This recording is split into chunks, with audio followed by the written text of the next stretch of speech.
Hi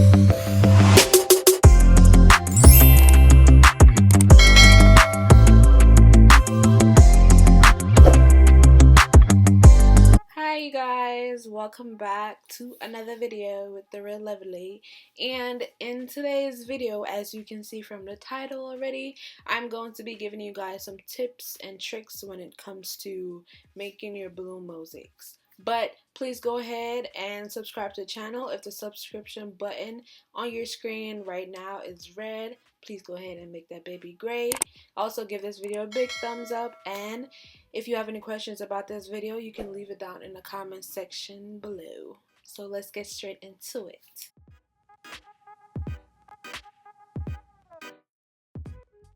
So if this is your first time on my channel, welcome to the fam. But if this is not your first time to the channel, then you already know that I normally do a voiceover and walk you guys step by step whenever I'm making a mosaic frame. But in this video, I am just going to be giving you guys some tips and tricks that I use whenever I'm building my mosaics to make things easier for me. And you will also see something different that I do in this video than I normally do in my other videos, because you know, I learn as I go along, and I also try to share that with you guys so it'll be easier for you too. So yeah. So even though this is not a Q&A, I'm going to be answering most of the questions you guys been asking me. I get a lot of messages about where I get my template, my foam board, how do I make my lines straight, all that. So I'm going to be sure to try to answer all of that and, you know, tell you guys how I do it. So firstly, I get all my foam boards from Hobby Lobby.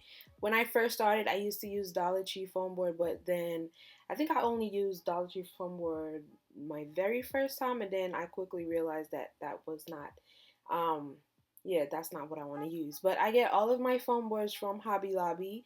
For my 3 feet frame, I get a 30 by 20 foam board, and for my 5 feet, I get 40 by 60. Whenever you're going to buy the foam boards from Hobby Lobby, especially for the 5 feet, please make sure you call them first, because a lot of stores normally don't have them in stock because they don't sell them enough at that location, so they kind of like don't get them a lot. And some of the other stores are always sold out, so you have to make sure that you call them before you go to the store. So that's where I get my foam board. They're 3/16 of an inch. I think all the foam boards at Hobby Lobby had the same type of thickness, so yeah, that is where I get all of my foam board, and it works perfectly for me. I don't rent my mosaics, I sell them, because when I used to rent them, people don't really take care of them, and then most of the times I always end up throwing them in the trash, so it's always a loss in my part. So I started selling them.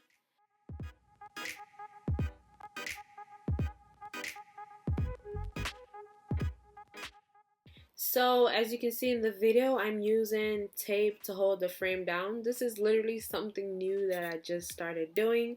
I'm using some Scotch tape, the matte finish kind, so it's easier to get off of the foam board whenever the glue is dry.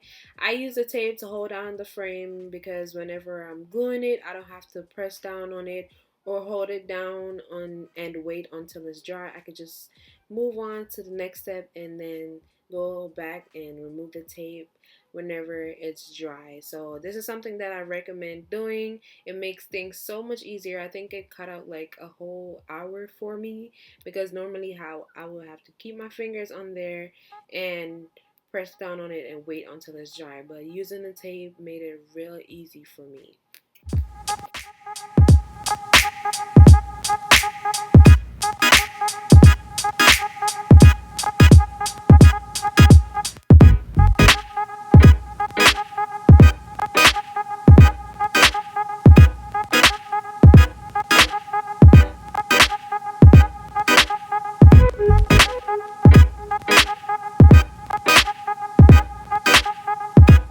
So if you don't know already, this is how I get my straight lines. I use a metal ruler. It don't matter the length, but I use a 34-inch ruler because I make a lot of 5 feet mosaics, so I normally just go with a longer ruler. But I use a metal ruler and my X-acto knife in order to get my lines straight. And for the X-acto knife, I change my blades real often. You can get a pack of replacement blades for your X-acto knife on Amazon. That's where I got mine. I think I got like 200 or 250 in a pack. Don't remember the price, but you can find them on Amazon so you can replace your blades. I replace my blades as often as I can because the tip of them normally break or they get really dull. So I use a fresh blade in my X-acto knife and also my metal ruler in order to get my lines straight.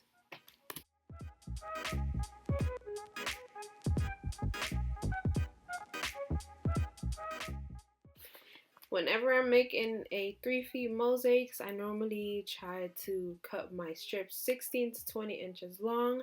And as you can see in the video, I normally try to use up the full length of the strip instead of cutting it into pieces to fit every section.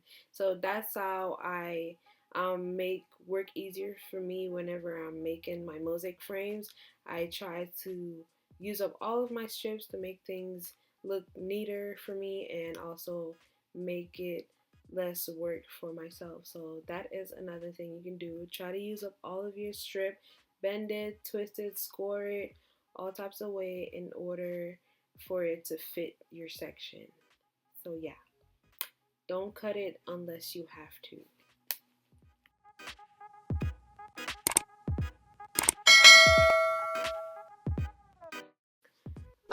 A really popular question that I always get under my videos is if they can use cardboard. I'm sure you can use cardboard. I've never used it before, but I'm sure you can use cardboard. The only problem is you'd have to make sure that you get a really firm and thick piece of cardboard, and also you might have to spray paint it after you're finished building your mosaic because you'll just be left with that brown cardboard color. That's the only tip I could give you on that. I've never used it before. I might try to use it one day, but I'm not too sure. But I've never used cardboard to make the mosaic before, so I don't have too much tips to give. I'm sorry.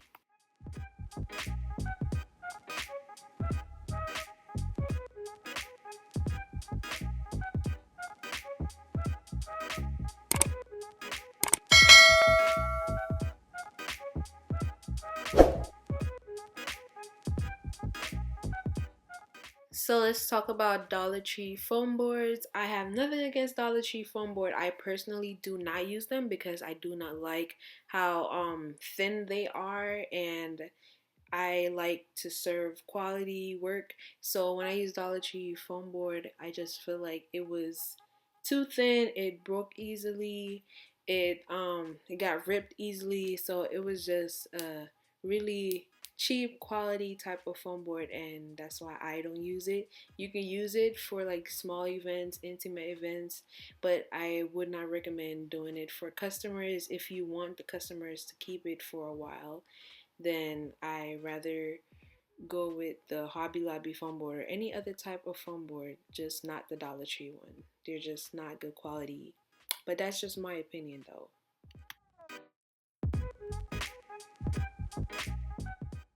And last but not least, you guys, I always try to post the Etsy shop link under all of my mosaic tutorial videos. So please refer to the link for whenever you need to buy your template. And for everyone else who have been going to the link and purchasing from the Etsy shop, thank you guys so much because now I talk to the shop owner often and I even get a little discount from here to there just because you guys have been going over there and purchasing, and yeah, I thank you guys for that. But yeah, that's where you can get your template, and I print them out on my printer at home, tape them together, and cut the number out. It's pretty easy. It takes like 30 minutes or less, and yeah, that's what you guys can do. So as always, thank you guys for watching my videos. Please subscribe to the channel, please, please, please. Also, thank you guys for continuously watching the videos on my channel. I can really see the growth in it whenever I look at my analytics. So thank you for that. Give this video a big thumbs up. Comment down below what you think about this video or any other videos that you'd like me to post. And as always, I catch you guys in the next video. Bye.